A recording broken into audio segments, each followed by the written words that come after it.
Hello friends, how are you all. मैं हुकुम पटेल स्वागत करता हूं आप सबका एक बार फिर से हमारे यूट्यूब चैनल में। तो इंग्लिश पेडागोजी चैप्टर 4 का जो थियरी सेक्शन है उसको बहुत ही अच्छे से हमने लास्ट वीडियो में डिस्कस किया था। इस वीडियो में हम इस चैप्टर के एमसीक्यू या प्रैक्टिस क्वेश्चन डिस्कस करेंगे। बहुत ही ज़्यादा इंपॉर्टेंट प्रैक्टिस सेट से मैं बता दूं, पूरा प्रैक्टिस सेट एक बार देख लीजिए और अपने आप को चेक कर लीजिए। देखिए, जो थियरी सेक्शन होते हैं वो इंपॉर्टेंट तो होते हैं, लेकिन उनसे कहीं ज़्यादा इंपॉर्टेंट प्रैक्टिस क्वेश्चंस होते हैं, क्योंकि प्रैक्टिस क्वेश्चन में ना हम रियल टाइम जो हमारी इंटरेक्शन होने वाले जो क्वेश्चंस है उनसे रूबरू होते हैं, या हम देख पाते हैं कि कैसे या किस तरह से ये क्वेश्चंस हमको मिलने वाले हैं हमारे एग्जाम्स में। तो इस कारण से जो प्रैक्टिस सेट्स होती है वो कहीं ज़्यादा इंपॉर्टेंट होता है थियरी सेक्शन से। ठीक है, तो चलिए फिर वीडियो स्टार्ट करते हैं और देखते हैं सारे क्वेश्चंस किस तरह से हैं और कैसे आप उनको आसानी से सॉल्व कर सकते हैं। सबसे पहला क्वेश्चन है आज का, which of the following is और ट्रू। नीचे दिए हुए जो जितने भी ऑप्शन है उसमें से सही कौन सा है, ऐसा पूछा गया है। देखिए, सारे ऑप्शंस को एक बार देख लेते हैं जल्दी से। Teaching of grammar enables the learners to assimilate the correct patterns of the language without learning. जो ग्रामर का टीचिंग है ना, वो जो लर्नर्स है सीखने वाले हैं उसको एनेबल करता है। एनेबल, देखो बहुत सारे ऐसे वर्ड्स होते हैं जिसको आपको ना जानना जरूरी है। कई सारे स्टूडेंट्स इसके मीनिंग्स नहीं जान पाते। एनेबल का मतलब होता है सक्षम हो पाना, या टीचिंग ऑफ ग्रामर है, ग्रामर का जो पढ़ाना है वो बच्चों को किसी भी भाषा के पैटर्न को जानने में सहायक है। तो ये तो सही ऑप्शन हो गया है ना। दूसरा देखते हैं, teaching of grammar enables the learners to assimilate the correct pattern of the language with rote memorisation. देखिए, मैंने टैग वर्ड्स पढ़ाया था और ये बताया था कि जहां भी रोट मेमोराइजेशन आए वो नेगेटिव होता है। ये बोला गया है कि ग्रामर का जो पढ़ना है ना वो बच्चों को रटन, रोट मेमोराइजेशन मीन्स होता है रटना, है ना। तो रटने के द्वारा सिखाने में मदद करता है, तो ये तो गलत बात है ना। ग्रामर टीचिंग किसी भी भाषा को रट कर सिखाने में मदद नहीं करता, बल्कि समझ के सिखाने में मदद करता है कि नहीं। तो ये सही हो गया, ये गलत हो गया। तीसरा देखिए, teaching of grammar helps in developing learners inside into the structure of English grammar. तो ये भी सही है, ग्रामर सिखाना है वो बच्चों में इनसाइड या इंटरनल क्वालिटी डेवलप करती है स्ट्रक्चर को सीखने में, है ना, किसी भी लैंग्वेज का या इंग्लिश का। तो ये वाला सही है, ये वाला सही है। तो ऑप्शन नंबर 4 इसका सही आंसर होगा। बोथ 1 और 3 इज करेक्ट, है कि नहीं। तो आई होप कि क्वेश्चन समझ में आया होगा। ऐसे ही हम सारे क्वेश्चंस को अच्छे से डिस्कस करेंगे और समझ के साथ आप लोगों को पढ़ाने की कोशिश करेंगे। ठीक है, चलिए आगे देखते हैं क्वेश्चन नंबर 2 को। In teaching grammar the example seated should focus on. Grammar पढ़ाने में जो एग्जाम्पल है वो किस तरह का होनी चाहिए, है ना, या कैसे एग्जाम्पल्स हमको ग्रामर पढ़ाते समय देनी चाहिए, ऐसा पूछा गया है। तो देखिए, अब पार्टिकुलर थीम और टॉपिक, डिफरेंट थीम और टॉपिक, ओनली 1 और 2 थीम और टॉपिक। तो ओनली वाला तो ऑप्शन नहीं आता, ये हमने पढ़ा था। देखिए, जब भी हम ग्रामर पढ़ाए ना तो ग्रामर पढ़ाते समय हमको पार्टिकुलर उस टॉपिक के ऊपर एग्जाम्पल प्रेजेंट करनी चाहिए। ठीक है, तभी वो ज़्यादा अच्छे से इफेक्टिव हो पाता है। तो ऑप्शन नंबर 1 इसका सही आंसर होगा। अ पार्टिकुलर थीम और टॉपिक के ऊपर हमारे एग्जाम्पल होनी चाहिए ग्रामर पढ़ाते समय। नेक्स्ट क्वेश्चन हम देखेंगे, क्वेश्चन नंबर 3 को। One of the objectives of teaching English grammar refers. English grammar पढ़ाने का कौन सा एक उद्देश्य है। ठीक है, वन ऑफ द ऑब्जेक्टिव्स। देखिए, to increase our power of memorisation, हमारे याद करने की क्षमता को बढ़ाना है कि ग्रामर का उद्देश्य, नहीं, ये नहीं है ना। दूसरा, to increase our originality of ideas, ये भी नहीं है ना, हमारे आइडियाज़ में ओरिजिनलिटी लाना, ये हमारा ग्रामर पढ़ने का उद्देश्य नहीं है। तीसरा हम देखेंगे, to develop the ability to express our logically and correctly in speech and writing.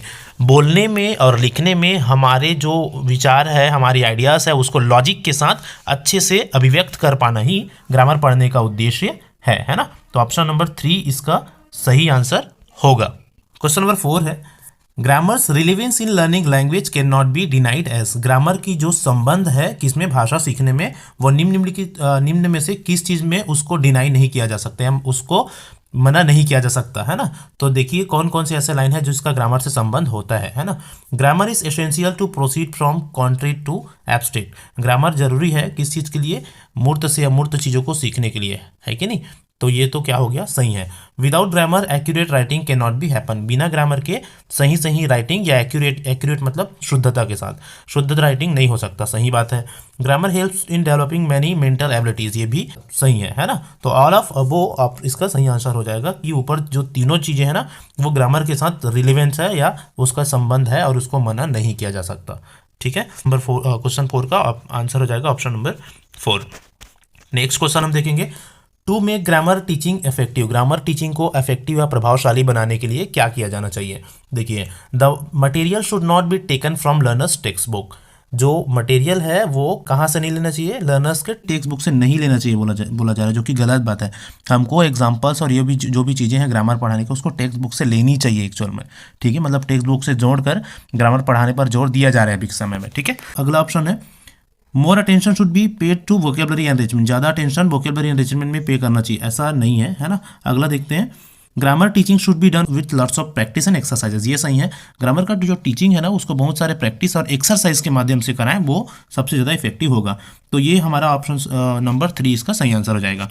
अगला देखते हैं क्वेश्चन नंबर 6 को, disadvantage of informal method in teaching grammar is, disadvantage नुकसान किसका, कौन से मेथड से पढ़ाने का, इनफॉर्मल मेथड से पढ़ाने का। इनफॉर्मल मेथड्स क्या बोलता है कि बच्चों को ना ग्रामर को उसके टेक्स्ट बुक से या बुक से जोड़कर पढ़ाओ, बुक में जो चैप्टर पढ़ा रहे हो उनसे जो भी टॉपिक बीच बीच में आ रहे हैं उनको ग्रामर का उसको क्लियर कराते जाओ। तो इसका नुकसान क्या है, तो इसका नुकसान क्या होगा, देखो it is monotonous, it teaches grammar incidentally, it helps in rote memorisation. तो ऑप्शन नंबर 4 जो है grammar is not taught systematically, है ना। ग्रामर को ना सिस्टमेटिकली उसमें पढ़ने का मौका नहीं मिलता बच्चों को, क्योंकि जहाँ जहाँ पर चैप्टर में जो भी ग्रामर के टॉपिक आएंगे उसको हम बताएंगे, लेकिन सिस्टम से लाइन से पढ़ने का मौका इसमें नहीं मिलता। ये क्या हो गया, डिसएडवांटेज हो गया इनफॉर्मल मेथड का। देखो ग्रामर के 2 मेथड है, फॉर्मल एंड इनफॉर्मल। फॉर्मल में जैसे हम पुराने रीति रिवाज से पढ़ाते आ रहे हैं ग्रामर को, डेफिनेशन उदाहरण इन सब के माध्यम से वो होता है। और इनफॉर्मल मेथड क्या होता है, जब भी हम कोई चैप्टर पढ़ा रहे हैं और बीच बीच में जो भी ग्रामर के टॉपिक आ रहे हैं तो उसमें बच्चों को उसका इंट्रोडक्शन करा देना कि ये वाला टॉपिक है, ये ग्रामर है, वो इनफॉर्मल मेथड है। लेकिन इसमें नुकसान क्या होता है कि यहाँ पर ग्रामर सिस्टमेटिकली वे में बच्चों तक नहीं पहुँच पाती है ना इनफॉर्मल मेथड में। चलो अब नेक्स्ट, तो ऑप्शन नंबर डी इसका सही आंसर होगा ना 4। अगला हम चलेंगे सीटी 2016 में आया हुआ एक question, structural approach less stress on, जो स्ट्रक्चरल अप्रोच है वो किसके ऊपर ज़्यादा जोर डालता है, तो वो जोर डालता है selection and gradation of materials, है ना, मटेरियल्स के सिलेक्शन और ग्रेडेशन के ऊपर। ये 2016 में क्वेश्चन आया, याद रखेंगे ना। स्ट्रक्चरल मेथड, स्ट्रक्चर के थ्रू ग्रामर पढ़ाना है ना, बहुत सारे स्ट्रक्चर के थ्रू। तो अगला क्वेश्चन है question number 8, functional grammar refers to, functional grammar वही वाला है इनफॉर्मल जो ग्रामर हमने पढ़ा टेक्स्ट बुक के माध्यम से पढ़ने वाला, तो ये किसको रिफर करता है, तो ऑप्शन नंबर ये क्वेश्चन जो 8 है उसका सही आंसर होगा 4 में। जैसा कि मैंने भी बताया बुक या कॉन्टेस्ट मतलब होता है बुक, है ना, जो भी हम चैप्टर पढ़ रहे हैं तो इसके माध्यम से बच्चों को ग्रामर सिखाना, तो इस चीज़ को रिफर करता है। अगला क्वेश्चन देखेंगे क्वेश्चन नंबर 9 को, पेडागोजिकल ग्रामर रिफर्स टू। अब पेडागोजिकल ग्रामर किस चीज़ को रिफर करता है, ये भी लगभग उसी तरह से है स्ट्रक्चरल ग्रामर जो हमने पढ़ा या इनफॉर्मल ग्रामर जो हमने पढ़ा उसके जैसा ही है। Learning of grammar in context through the use, है ना, कॉन्टेक्स्ट या बुक के इस्तेमाल से ग्रामर को सीखना, ये हो गया पेडागोजिकल ग्रामर। 10th नंबर के क्वेश्चन में चलेंगे, functional grammar stand for using teaching grammar in through, जो फंक्शनल ग्रामर है वो ग्रामर को किस तरह से यूज़ करने के बारे में बात करता है, तो ये हो गया 10 का। जैसे कि हम पिछले क्वेश्चन में भी देखें कॉन्टेस्ट के थ्रू यूज़ करने का, ये भी एग्जाम आया हुआ है 2016 CET में, ठीक है, बहुत इंपॉर्टेंट है ये फंक्शनल ग्रामर, याद रखिएगा। ऐसे ग्रामर जिसको चैप्टर या बुक के यूज़ के थ्रू बच्चों को सिखाया जाए। अगला क्वेश्चन है, a word with same spelling and same pronunciation as another but with a different meaning is, देखो एक बहुत इंपॉर्टेंट क्वेश्चन, एक ऐसा वर्ड जिसका स्पेलिंग भी सेम हो और उसका प्रोनाउंसिएशन भी सेम हो लेकिन उसका मीनिंग अलग हो, उसको क्या बोलेंगे ग्रामर की भाषा में। तो देखो दो चीज़ में एंटोनिम सिनोनिम्स तो यहाँ पर कट गया, अब दो चीज़ में कन्फ्यूजन हो सकती है, होमोनिम और होमोफोन। तो होमोफोन क्या होता है, ऐसे वर्ड्स जो जिसका स्पेलिंग अलग अलग हो, है ना, इफ स्पेलिंग अलग हो लेकिन मीनिंग सेम हो उसको होमोफोन बोलते हैं। होमोनिम क्या कहला गया, स्पेलिंग भी सेम हो और मीनिंग भी सेम हो। जैसे अगर मैं एग्जांपल दूं तो बैंक जो वर्ड होता है बैंक, तो नदी के किनारा होता है ना रिवर, उसको भी बैंक बोलते हैं, और जहाँ पर हम पैसा रखते हैं उसको भी बैंक बोलते हैं। स्पेलिंग भी सेम है और प्रोनाउंसिएशन भी सेम है, तो ये होमोनिम कहलाती है। क्या कहलाती है, होमोनिम्स। तो ऑप्शन ए हमारा सही आंसर हो जाएगा। होमोफोन क्या होगा, स्पेलिंग अलग अलग, प्रोनाउंसिएशन सेम और मीनिंग भी अलग, ठीक है। अगर आगे हम चलेंगे क्वेश्चन नंबर 12 में, the grammar translation method emphasis, grammar translation method किसके ऊपर जोर डालता है, तो वो जोर डालता है यूज ऑफ मदर टंग के ऊपर। अगला क्वेश्चन है, structures and patterns are used as a teaching unit in, structures और पैटर्न्स ना कौन से टीचिंग यूनिट में किस रूप में यूज होता है बोल रहे हैं ना। तो इसमें सही आंसर होगा, मैं बता दूं, स्ट्रक्चरल मेथड में। स्ट्रक्चरल मेथड में क्या यूज होता है, स्ट्रक्चर्स और पैटर्न्स, है ना, टीचिंग में, ठीक है। तो ऑप्शन नंबर इसका सेकंड सही आंसर होगा। 14 का सही आंसर, 14 क्वेश्चन देखिए, grammar should be taught by, grammar को किस रूप में या कैसे पढ़ाना चाहिए। तो ग्रामर को ना प्रैक्टिस के थ्रू पढ़ाना चाहिए, है ना। Enabling practice in contest, book में जो भी ग्रामर दिया है उसमें बीच बीच में उसको प्रैक्टिस कराते जाओ और उस तरह से ग्रामर को पढ़ाओ। ये आधुनिक तकनीक है ग्रामर पढ़ाने का, ठीक है। अगला देखेंगे क्वेश्चन नंबर 15 को। तो communicative language teaching is concerned with, communicative language teaching किससे संबंध रखता है या किससे जुड़ा हुआ है। तो ऑप्शन नंबर 3 इसका सही आंसर है, enhancing receptive and productive skills such as speaking, listening, reading and writing. इस तरह से कम्युनिकेटिव जो लैंग्वेज है ये इससे कंसर्न है या उससे संबंध रखता है, ठीक है। अगला क्वेश्चन है question number 16, when young learners are taught to improve their spellings and pronunciation, जब नए लर्नर्स को उसका स्पेलिंग और पंक्चुएशन मतलब जो साइन मात्राएं जो यूज़ करते हैं ना कहीं कहीं पर, वो तो पंक्चुएशन और स्पेलिंग सिखाया जाए तो उससे क्या होगा, उससे क्या होगा भाई, उससे ना उनकी एक्यूरेसी क्या होगी, सुधरेगी, या उनका जो शुद्धता उसमें बनेगा बच्चों में, है ना। इंप्रूव देयर एक्यूरेसी, है ना, एक्यूरेसी सुधरेगी। ऑप्शन नंबर 4 इसका सही आंसर है। अगला क्वेश्चन देखेंगे क्वेश्चन नंबर 17 को। फ्रेंड हम आपको सारे क्वेश्चंस को बहुत अच्छे से समझाने की कोशिश कर रहे हैं, आप आई होप आप लोगों को समझ में आ रहा होगा। चैनल नहीं हो चैनल सब्सक्राइब जरूर कर लीजिए और वीडियो अच्छा लग रहा हो तो एक लाइक जरूर करिएगा और कमेंट करके जरूर बताइएगा, ठीक है। चलो नेक्स्ट क्वेश्चन देखते हैं 17th नंबर। What is the system of rules that governs how words can be meaningfully arranged to form phrase and sentence, उस नियम को या उस रूल को क्या बोलते हैं जिसके तहत हम किसी भी सेंटेंस को किस तरह से सही ऑर्डर में जमाना है ये सीखते हैं। उस रूल को किस नाम से जाना जाता है, तो उस रूल को ना सिंटेक्स बोलते हैं। सिंटेक्स मतलब इंग्लिश में जो स्ट्रक्चर है उसको सही सही जमाने का नियम बताना, वो सिंटेक्स में होता है ना। अगला क्वेश्चन है, use of grammar punctuation and spelling pertains to, है ना, ग्रामर का पंक्चुएशन और स्पेलिंग वगैरह यूज़ करना वो हमको किस चीज़ को बताता है, तो टेक्स्ट प्रोडक्शन वाइल राइटिंग, लिखने के समय टेक्स्ट को प्रोडक्शन कहलाएगा। ग्रामर पंक्चुएशन स्पेलिंग का ध्यान रखना क्या कहलाएगा, टेक्स्ट प्रोडक्शन।